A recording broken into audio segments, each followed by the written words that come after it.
జగన్ టైంలో కుదిరిన ఒప్పందాన్ని అమలు చేస్తూ అది తమ గొప్పతనమని ఈ ప్రభుత్వం చెప్పుకుంటోందంటూ సాక్షి ఒక కథనాన్ని ప్రొజెక్ట్ చేసి నేను చంద్రబాబు గారి ఇనాగరేషన్కి సంబంధించి పెట్టుబడులను ఆకర్షించడం, వ్యవస్థాపకతకు ప్రోత్సహించడం, ఉద్యోగ అవకాశాలను సృష్టించడమే వంటి అనుకూలమైన వ్యాపార వాతావరణంతో ఆంధ్రప్రదేశ్ రాష్ట్రం పెట్టుబడిదారులకు అనేక ప్రయోజనాలు అందిస్తుంది. 2050 నాటికి ఆగ్నేయాసియాలో ప్రవేశించే పెట్టుబడిదారులకు ఏపీ తొలి ప్రాధాన్యంగా మారాలని, పెట్టుబడులకు ప్రాధాన్యత ప్రపంచ గమ్యస్థానంగా ఎదగాలని రాష్ట్రం ఒక దార్శనికత కలిగి ఉంది. Andhra Pradesh global investors summit curtain రైజర్లో నిన్న జరిగినటువంటి చర్చకు సంబంధించి సీఎం వై జగన్మోహన్ రెడ్డికి ధన్యవాదాలు.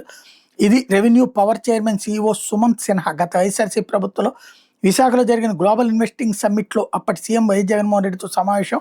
గత ప్రభుత్వంతో ఒప్పందాల అనంతరం సామాజిక మాధ్యమం వేదికగా చెప్పిన మాటలవి. వై జగన్ రెవెన్యూ పవర్ని తీసుకొస్తే గత ప్రభుత్వం రాష్ట్రం నుంచి ఆ సంస్థను గెంటేసిందని, తామే ఆ సంస్థ నుంచి పెట్టుబడులు తీసుకొస్తున్నామని చంద్రబాబు ఆయన తనయుడు లోకేష్ నిస్సిగ్గా పచ్చబద్దాలు చెప్తున్నారు.